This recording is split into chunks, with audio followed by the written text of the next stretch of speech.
샬롬 할렐루야. 마태복음 25장 19에서 21절여. 오랜 후에 그 종들의 주인이 돌아와 그들과 결산할세 5달란트 받았던 자는 5달란트를 더 가지고 와서 이르되, 주인이여, 내게 5달란트를 주셨는데 보소서, 내가 또 5달란트를 남겼나이다. 그 주인이 이르되, 잘하였도다. 착하고 충성된 종아, 네가 적은 일에 충성하였음에 내가 많은 것을 네게 맡기리니 네 주인의 즐거움에 참여할지어다 하고. 아멘. 마태복음 26장 26에서 28절요.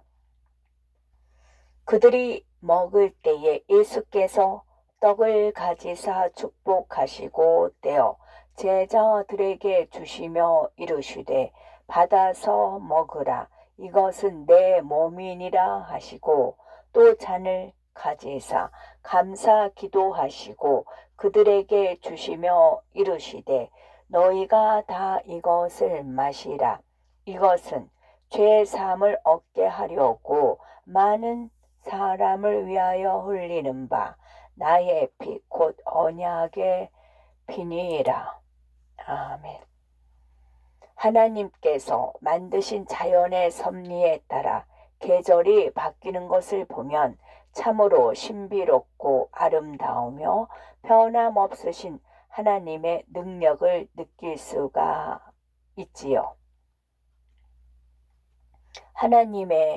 하나님께서 허락해 주신 풍성한 축복과 은혜에 감사할 수밖에 없답니다. 지나온 시간들을 되돌아보면 어느 것 하나도 하나님의 은혜가 아닌 것이 없지요.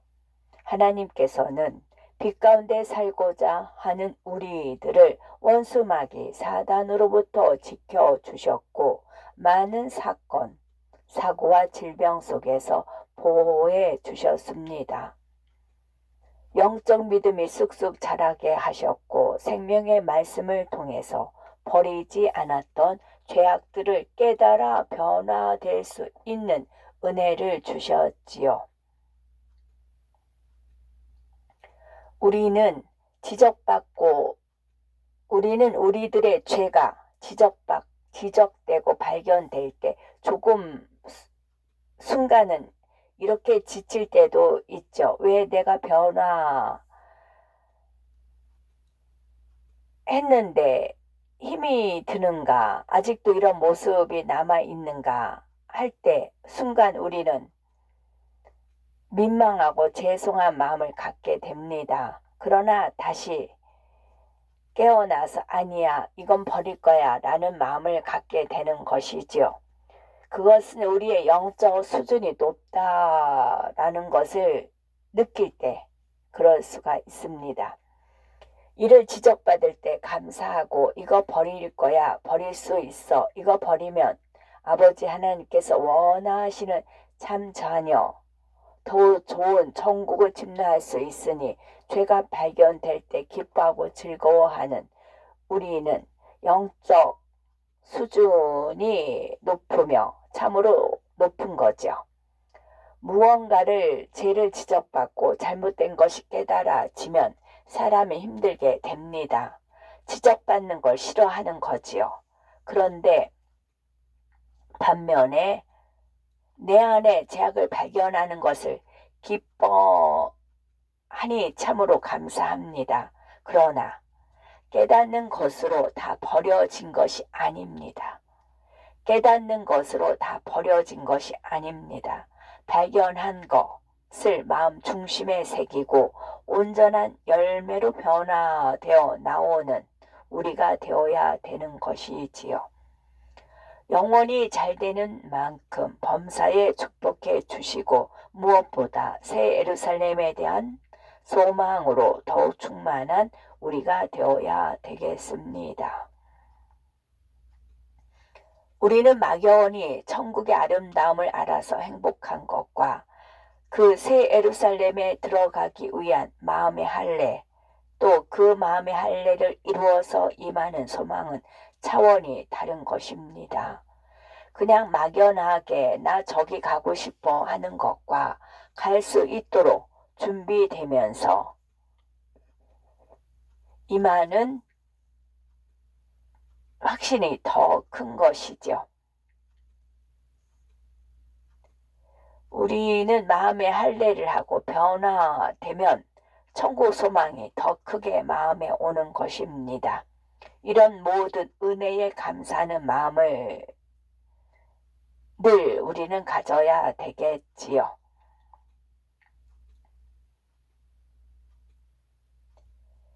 주일에 참여하기 위해서라는 제목입니다. 마태복음 25장에 나오는 달란트 비유를 보면 어떤 사람이 타국에 가면서 종들을 불러 자기 소유를 맡깁니다.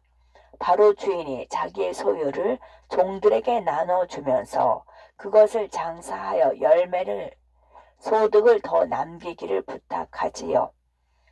각각의 재능에 따라 한 사람에게는 5달란트를, 다른 사람에게는 2달란트를, 또 다른 사람에게는 1달란트를 맡겼지요. 5달란트 받은 종은 그 돈으로 장사하여 5달란트를 더 남겼고, 2달란트 받은 종도 장사하여 2달란트를 더 남겼습니다. 그런데 1달란트 받은 종은 땅을 파고 받은 돈을 감추어 두었지요.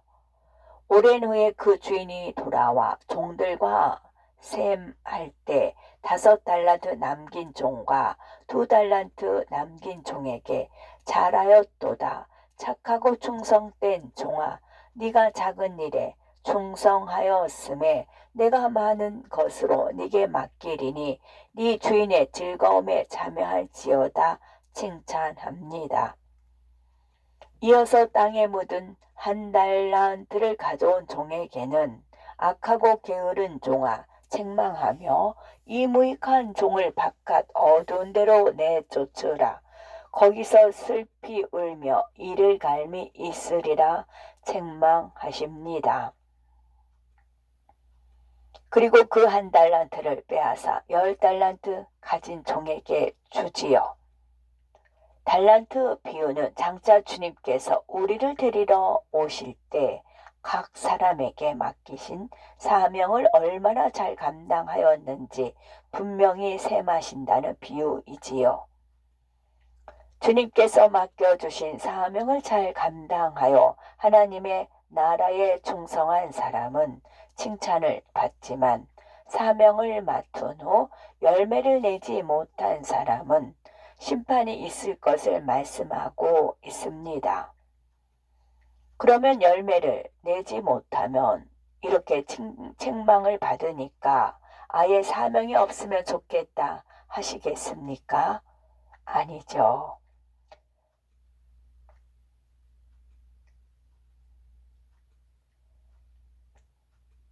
그는 너무 무능하다는 것이 1달란트 받은 종은 너무 무능하다는 것이 아닙니까?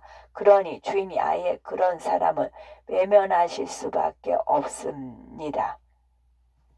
구원받은 하나님의 자녀인데 나는 사명이 없다. 하나님께서 나에게 사명자라고 계산하자라고 하실 때 나한테 맡기신 게 없으니까 나는 하나님께 더 드릴 게 없으니 참 속이 편합니까?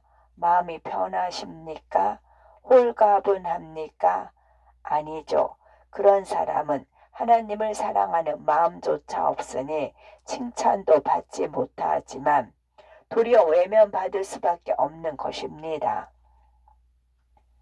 나는 하나님께 열매를 드리는 이러한 뭔가의 책임감조차도 없으니 자유로운 것이 아니라 사명을 사모하고 하나님 앞에 충성하기를 바라는 그런 뜨거운 신앙생활을 갖지 못한 것조차를 회개하고 돌이켜야 할 것입니다. 지금은 이렇게 5달란트, 2달란트, 1달란트 받은 종들이 어떻게 이러하였는지 그에 따라 칭찬도 또 책망도 받은 것을 말씀하시는데요. 자, 이렇게 장사하여 주인에게 더 남길 것인가? 그렇지 않을 것인가? 장사하여 주인에게 더 남길 것인가? 그렇지 않을 것인가? 더 남겼으면 칭찬을 받은 이런 비유를 우리가 사실상 삶을 살아가면서 우리의 삶 속에서도 그대로 나오는 것입니다. 무엇이든 내가 맡겨진 일들을 어떻게 하느냐에 따라서 화가 될 수도 있고 그렇지 않을 수도 있고 그렇습니다. 지금은 장사한다는 것을 말씀하고 계시니까 우리가 세상에서 한번 생각해 보겠습니다. 세상에서도 장사할 때 수익을 남겼다라고 한다면 바로 그 사람이 그만큼 수고하고 노력했다는 증거지요.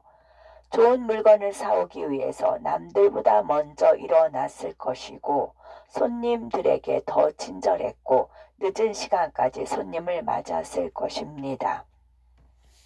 보통 이렇게 식당을 이용할 때는 그 식당에서 지금 손님을 맞는 그 사람이 주인과 종업원인가를 잘 느낄 수 있고 분별할 수 있는 것 중 하나가 이 마감하는 시간, 식당 문을 막 닫기 전에 시간이면 알 수가 있습니다.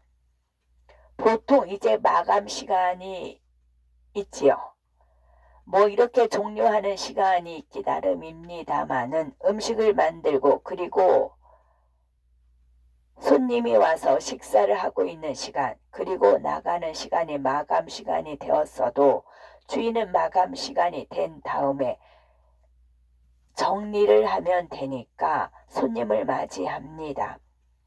그런데 식당 종업원 같은 경우 주인이 아니면 주인의 마음이 없으면 어떻게 하느냐. 저 사람이 나가고 그리고 내가 정리할 시간까지 다 계산해서 손님을 안 받아 버리죠.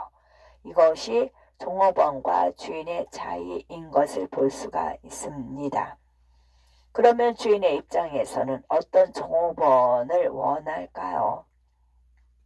주인의 마음처럼 조금 내가 퇴근이 늦더라도 오신 손님도 받아주고 그러면 그 손님도 배고플 때 얼마나 식당이 고맙겠고 그러면 단골 손님도 되지 않겠습니까?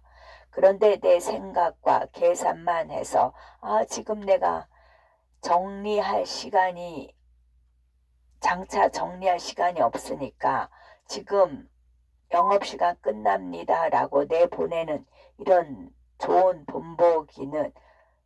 본보다는 조금 더 수고하더라도 손님을 맞는 종업원을 주인은 원할 것입니다. 모든 일들이 우리들 직장 안에서도 지금 이 달란트 비유가 영적으로 설명이 되지요.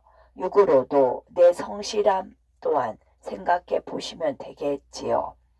장사하는 사람은 이렇게 수고를 해야 수익을 더 얻습니다. 남들이 자는 시간에 자지 않고 남들이 놀고 쉬는 시간에 이 일을 열심히 했기 때문에 풍성한 열매, 더 많은 수익을 얻는 결과를 볼 수 있는 것이지요. 세상의 많은 일, 환경과 조건이 다르더라도 일한 후 결과를 통해 얼마나 열심히 내었고 얼마나 땀 흘리며 노력했는지 평가받게 됩니다. 바로 심은 대로 거두는 것이 영의 세계이니 육의 세계에도 적용되는 하나님의 진리이기 때문이지요. 세상 사람들도 심지 않고 노력하지 않으면 거둘 수 없음을 알기에 많은 것을 거두기 위해 그만큼 수고하고 인내하며 노력하는 것입니다. 주 안에서도 마찬가지죠. 달란트 비율을 보면 각각 5달란트와 2달란트를 남긴 종들은 주인에게 돈을 받고 바로 가서 장사를 했다라고 기록하고 있습니다. 이 종들은 주인에 대한 충성된 마음이 있었기에 고생을 마다하지 않고 부지런히 수고하고 노력하며 장사하였고 각각 이익을 남겼습니다. 그 결과 주인에게 기쁨이 되었고 더 큰 사명을 받으며 주인의 즐거움에 참여하는 칭찬을 받았지요. 그런데 한 달란트 받았던 종은 오히려 주인에게 주여 당신은 굳은 사람이라 심지 않은 데서 거두고 해치지 않는 데서 모으는 줄을 내가 알았으므로 두려워하여 나가서 당신의 달란트를 땅에 감추어 두었나이다 라고 변명하고 무슨 말도 안 되는 이런 변명을 하니까 그러나 우리 주님은 결코 심지 않은 데서 거두거나 씨 뿌리지 않는 밭에서 알고 그거를 모는 분이 아닙니다. 반드시 심은 대로 거두게 하실 거고 행한 대로 갚아주시지요. 그러므로 주님께 내보일 열매가 없다면 그것은 심지 않았거나 심었다 해도 수고하고 노력하지 않았다는 증거지요. 주님께서는 각 사람이 맺은 열매를 보시고 얼마나 하나님을 사랑하였고 얼마나 믿음으로 충성했는가를 평가하시는 것입니다. 그런데 하나님께서 우리에게 사명을 주신 궁극적인 목적은 영혼 구원에 있습니다. 하나님께서 우리에게 사명을 주신 궁극적인 목적은 영혼 구원에 있습니다. 모든 사명은 결국 하나님의 나라를 확장하고 더 많은 영혼을 구원하기 위해 있는 것이지요. 그러므로 각 사람에게 나누어 주신 달란트는 재능이나 사명만이 아니라 영적으로 사명을 감당하기 위해 필요한 믿음과 소망과 사랑을 의미합니다. 교회 안에는 여러 가지 사명의 형태가 있지요.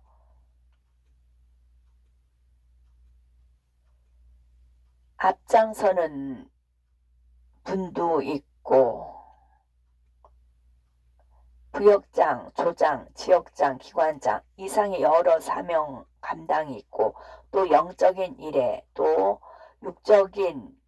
육적인 것에 속한 일이라 해서 있습니다. 예를 들어 봉사나 또 직접적으로 영혼을 관리하거나 전도하거나 하는 일이 아닌 하나님 일도 있습니다. 근데 그 모든 것도 우리 마음에는 하나님을 사랑하여 사명을 감당할 터인데 그 사명 감당에 아버지 원하시는 일들은 다 그 효과는 영혼 구원에 있다는 것입니다. 예를 들어 우리가 성가대를 하면 우리가 직접 기관 식구나 구역 식구 만나지 않지요. 하지만 성가대의 찬양을 통하여 초신자 또는 성도님들이 예배 시간에 마음의 문을 열고 또 설교자의 말씀에 은혜를 받을 준비를 할 수 있도록 성가대원이 지금 말씀드린 믿음, 소망, 사랑을 가지고 하나님을 사랑하여서 찬양한다면 그 성과가 아버지 하나님 앞에 감동으로 올라갈 것입니다. 아버지 하나님께서는 우리 성도님들에게 은혜를 주시는 것이지요. 그런데 그렇지 않고 그냥 내가 재능이 있어서 나는 노래를 좋아하니까 성가대 사명을 감당합니다. 열심히 노력하지만 내 삶에는 하나님에 대한 믿음, 소망, 사랑 없이 살아가다가 주일날 성가대 그냥 위치에서 사명만 감당하고 내가 사명 감당했다고 하나님께서 너 충성했다라고 보시지 않는 것이죠. 하나님을 사랑하여 교회를 사랑하여 하나님 아버지께서 원하시는 믿음을 소망 사랑을 가지고 사명 감당할 때 그것이 영적인 충성이요 5달란트 받으니까 더 남긴 이러한 영적인 장사가 되는 것입니다. 성가대 사명감 마찬가지로 특송하는 분도 마음과 뜻과 정성을 다해서 특송을 준비하여서 올려드리면 우리도 은혜를 받지요. 아버지 하나님께서 기뻐하시면 우리에게 영적인 은혜를 주십니다. 그런데 특송하는 사람들이 내 재능을 가지고 그냥 재능을 뽐낸다 그러면 우리 안에 영적인 은혜가 없지요. 이것은 정말 영적으로 정확합니다. 때로는 조금 노래가 부족하고 실력이 부족하더라도 마음을 실어서 감동을 올려드리면 우리 모두에게 은혜가 되는 것입니다. 그러나 내 재능을 가지고 한다면 우리가 그냥 잘했구나 하지 마음에 감동이 안 오지요. 왜 아버지 하나님께서 기뻐 받으시고 은혜를 우리 가운데 주셔야 되는 건데 아버지 하나님께서 기뻐 받으시고 은혜를 우리 가운데 주셔야 하는 건데 기뻐 안 받으신 거지요. 그러니 특송자가 얼마나 중요합니까? 하나님을 사랑하고 믿음, 소망, 사랑으로 영적 장사를 하면서 아버지 하나님께서 기뻐하시는 충성을 이룬다면 예배가 은혜롭고 우리 가운데 은혜가 되는 것입니다.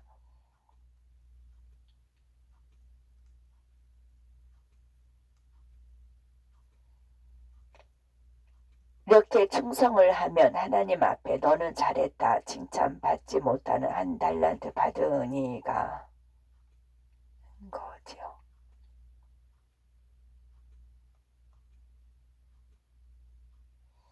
무엇보다 주님을 사랑하고 영혼들을 교회를 사랑하는 마음을 가질 때 어떤 어려움과 환난을 만나도 열정적으로 주신 사명을 감당할 수가 있는 것입니다. 아무리 힘들어도 맡겨진 사명을 포기하지 않으며 누가 보든 보지 않든 묵묵히 사명을 감당해 가야 되는 거고요. 주님을 사랑하고 천국을 소망하는 사람은 당연히 주님의 말씀대로 살 것이고 그만큼 성결을 이루어 더 큰 믿음으로 행할 수가 있는 것입니다. 그런 사람에게는 영적인 권세와 능력이 따르니 하나님의 일도 더 크게 더 효율적으로 이루어갈 수가 있지요. 이렇게 믿음과 소망과 사랑으로 간절히 기도하며 충성하고 수고하는 일꾼에게 우리 주님께서는 잘하였다 칭찬하시며 더 큰 사명과 더 많은 사명을 맡기시는 것입니다.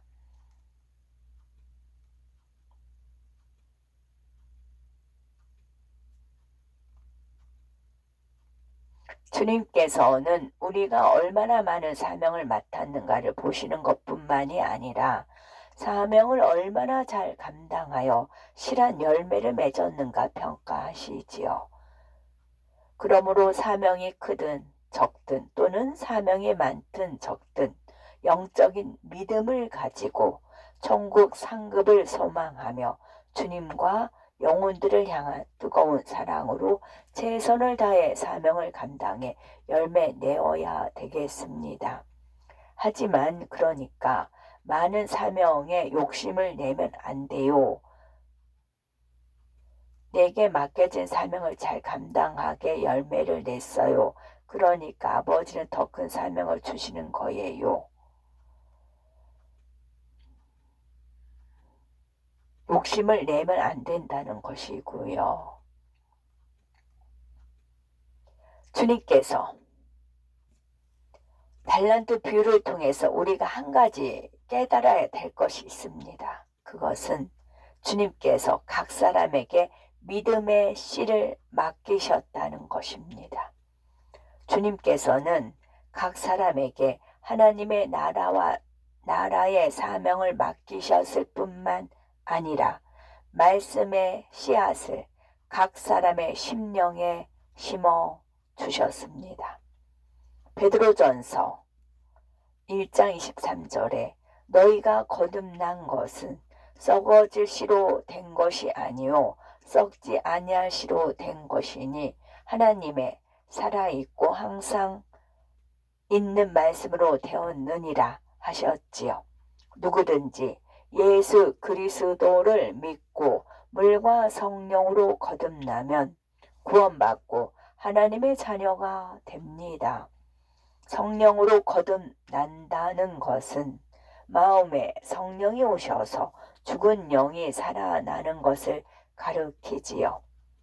첫사람 아담이 선악과를 먹고 불순종하자 내가 먹는 날에는 정령 죽으리라 하신 말씀대로 네가 먹는 날에는 정령 죽으리라 하신 말씀대로 아담의 영이 죽고 말았지요. 영이 죽자 아담은 더 이상 영이신 하나님과 교통할 수 없었고 영생할 수 있는 에덴 동산에서 쫓겨났습니다.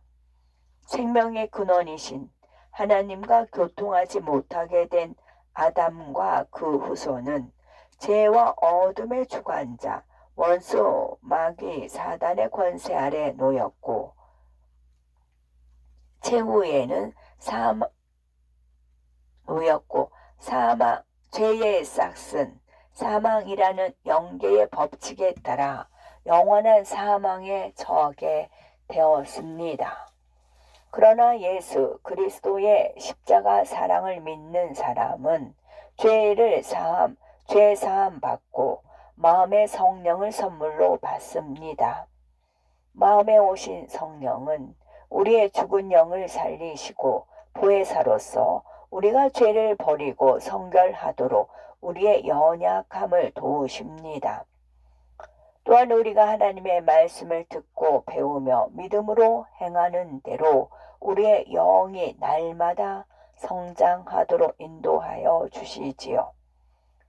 이처럼 성령으로 거듭나야 하나님께서 원하시는 영의 사람이 되며 하나님의 나라에 들어갈 수가 있습니다. 그런데 성령으로만이 아니라 물로 거듭나야 합니다. 물은 영적으로 하나님의 말씀이며 썩지 않고 항상 살아있는 말씀으로 우리 영혼이 변화될 수 있고 진리인 하나님의 말씀으로 우리 안에 더러움을 씻어낼 수가 있지요. 로마서 10장 17절에 믿음은 들음에서 나며 들음은 그리스도의 말씀으로 말미암았느니라 말씀하신 대로 생명의 말씀을 듣고 행할 때 우리의 믿음이 자라게 됩니다. 그러므로 물 곧 하나님의 말씀으로 거듭난 사람은 성령의 도우심 가운데 말씀으로 장사하며 이윤을 남겨야 합니다. 그러므로 물 곧 하나님의 말씀으로 거듭난 사람은 성령의 도우심 가운데 그 말씀으로 장사하며 이윤을 남겨야 합니다.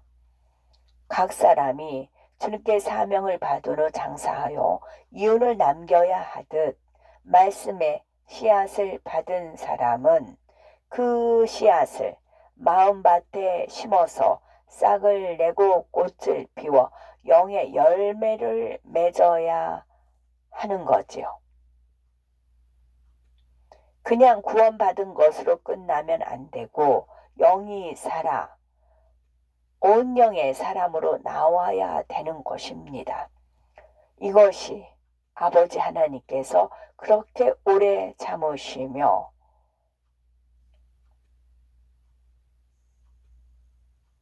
인내하신 이유이지요. 우리 주님께서는 말씀의 씨앗을 누구에게나 공평하게 주셨습니다. 지식이 많거나 뛰어난 재능이 있는 사람이라고 해서 더 많은 말씀의 씨를 주신 것이 아니라 성경 66권 하나님의 말씀을 누구에게나 동일하게 주신 것이지요. 그런데 이처럼 동일한 말씀을 주셨다 해도 각 사람이 맺는 영의 열매는 다른 것을 알 수가 있습니다. 하나님의 말씀이 마음 안에 심어지고 열매를 맺기 위해서는 마음을 옥토로 개간하며 기도로 정성을 다해서 가꾸는 과정이 필요합니다. 수고하며 노력하여 행하지 않는 사람은 하나님께서 아무리 많은 말씀의 씨를 주셔도 결코 영의 열매를 맺을 수가 없지요. 우리가 영의 사람이 되고 온영의 사람이 되는 것에는 많은 수고가 필요합니다. 많은 눈물, 애통이 필요하지요. 내 살점을 도려내며 죄를 피르기까지 싸워버려야 합니다. 그런데 이 과정이 눈에 보이지 않는 이 변화가 눈에 보이지 않는 것 같지만 변화되려고 노력하면은 변화의 의미가 느껴집니다. 그러니 성결의 과정 중에 포기하고 싶은 때가 있지요.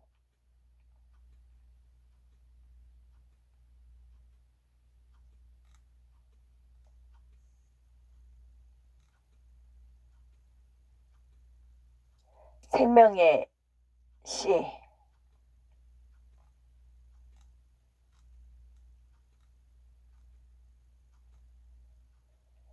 주님 앞에 보여드릴 열매, 말씀의 씨를 심고 성령의 도우심을 받아 정성껏 가꾼 사람은 영적인 사랑의 열매, 성령의 9가지 열매, 팔복의 열매가 맺힙니다. 이처럼 하나님의 말씀으로 마음에 할례하여 마음을 영으로 읽은 만큼 영의 열매를 풍성히 맺을 수가 있지요. 각 사람에게 동일하게 말씀의 씨를 주신 주님께서는 각자가 맺은 영의 열매로 마지막 날에 회개하신다는 것입니다. 바로 이것이 우리가 평가받는 것이지요. 말씀하시는 마음에 심어 영의 열매를 맺는 영적인 과정과 방법은 그러면은 말씀을 마음에 심어 영의 열매를 맺는 영적인 과정과 방법은 무엇일까요? 그것은 떡을 떼고 포도즙을 나누는 성찬 예식의 그 영적인 방법이 담겨 있습니다. 예수님께서는 마지막 만찬에서 제자들에게 떡을 나누시고 잔을 나누시면서 성찬식을 친히 제정하시고 이를 기념하라 하셨지요. 마태복음 26장 26절에 저희가 먹을 때에 떡을 가지사 축복하시고 떼어 제자들을 주시며 가라사대 받아 먹으라 이것이 내 몸이니라 하셨지요. 예수님의 말씀과 같이 떡은 주님의 몸을 상징하고 예수님은 요한복음 1장 14절에 기록한 대로 말씀이 육신이 되어 이 땅에 오신 분이시기에 떡은 곧 하나님의 말씀을 의미합니다.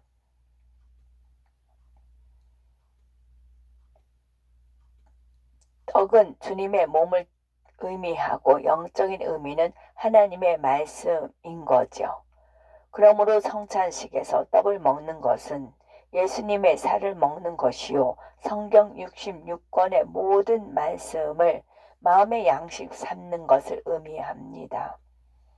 눈에 보이는 양식을 규칙적으로 잘 먹어야 우리 몸에 영양분을 공급하여 육체가 강건하듯 영의 양식인 하나님의 말씀도 마찬가지입니다. 말씀을 주야로 묵상하고 부지런히 말씀을 양식 삼아야 우리 영혼이 변화가 되고 강건해질 수가 있는 것이지요. 그럴 때 점점 영혼이 잘 되고 영적 믿음이 성장해 가는 것입니다. 예수님께서는 제자들에게 잔을 나누셨지요. 마태복음 26장 27절에 또 잔을 가지사 사례하시고 저희에게 주시며 가라사대 너희가 다 이것을 마시라. 이것은 죄 사함을 얻게 하려고 많은 사람을 위하여 흘리는 바 나의 피 곧 언약의 피니라 하셨습니다. 성찬식에서 마시는 포도주는 많은 사람의 죄사함을 위해 흘리신 예수님의 피를 상징하지요. 그러면은 예수님의 피를 마시는 영적인 의미는 무엇일까요?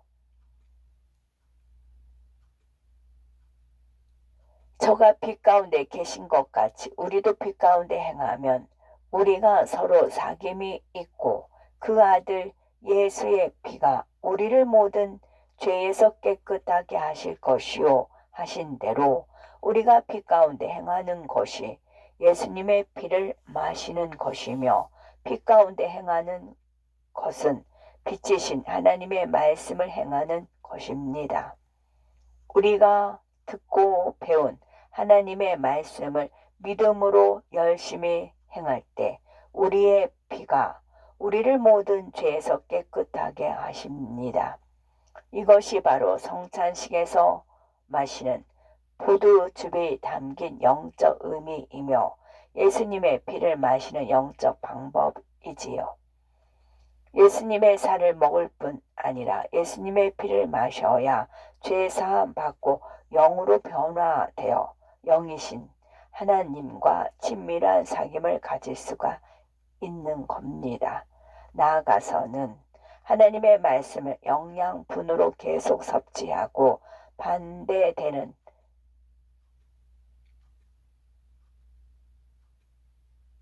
빛을 이를 노폐물로 배설해 가면 점점 거룩한 하나님의 형상을 회복합니다. 하나님의 말씀을 영양분으로 계속 섭취하고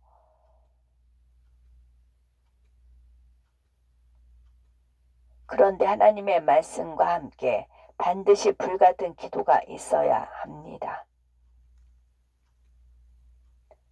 디모데전서 4장 5절에 하나님의 말씀과 기도로 거룩하여 지니라 하셨지요. 하나님의 말씀과 함께 기도로 거룩해진다는 영적 의미는 기도를 통해 하나님의 말씀대로 행할 능력을 공급받기 때문입니다. 하나님을 간절히 찾고 불같이 기도할 때 성령으로 충만해집니다. 성령 충만을 받으면 능히 육체의 소욕을 제어하고 성령의 소욕을 쫓아 하나님의 말씀을 행하고자 하는 마음이 강해집니다. 성령 충만한 사람은 영을 사모하며 갈급한 심령으로 하나님의 말씀을 찾고 빛 가운데 행하기를 즐겨 하지요. 또한 성령의 음성을 들어 하나님께서 기뻐하시는 일들을 찾아 행하여 마음의 소원을 응답받고 행하는 일에 형통하답니다. 혹 어렵고 힘든 일을 만나도 감사하고 기쁘고 즐거운 마음으로 넉넉히 이기고 하나님의 뜻을 깨달아 변화될 수가 있습니다. 하나님의 말씀에 어긋나는 어두움의 일을 매우 싫어하고 결코 행하려 하지 않지요. 그러니 항상 기쁘고 행복하며 평안 가운데 살면서 하나님의 역사를 보고 듣고 체험함으로 영광만 돌려나갑니다. 이처럼 성령 충만한 삶을 사모하여 항상 기도하되 불같이 뜨겁게 기도하고 그리하여 성령의 도우심 가운데 부지런히 주님의 살과 피를 먹고 마심으로 모든 비진리의 노폐물을 배설해 버려야 되겠고 이렇게 악은 모든 모양이라도 버리고 육에 찢기까지 혼잣물까지 모두 버릴 때 마음을 영으로 읽어갈 수가 있습니다. 나아가서는 모든 진리의 영양분을 섭취하여 항상 진리와 선의 생각을 하고, 여기서 중요한 것은 항상이라는 것입니다. 어떨 때는 선의 생각, 진리 생각을 하다가 어떨 때는 육의 생각, 힘들고 지친 생각, 염려, 근심 속에 있다면 이것은 영이라 온영이라 할 수가 없습니다. 항상 지금 선의 생각을 하고 모든 말과 행실에 선의 향기를 바란다면 온영을 이룬 것이지요. 어떤 때는 그랬다가 어떤 때는 아니었다가 아닙니다. 그것은 아직 부족한 것이지요. 항상 언제든지 그럴 때 온영인 것입니다. 예수님의 살과 피를 상징하는 떡을 먹고 잔을 마시는 성찬식에는 이처럼 우리가 온영과 혼과 몸을 거룩하게 한다는 영적 의미가 담겨 있답니다. 데살로니가 전서 5장 23절에 평강에 너희를 온전히 거룩하게 하시고 또 너희 혼과 몸이 우리 주 예수 그리스도 강림하실 때 흠없게 보존되기를 원하노라 하신 말씀에 성찬식의 의미가 담겨 있는 것입니다.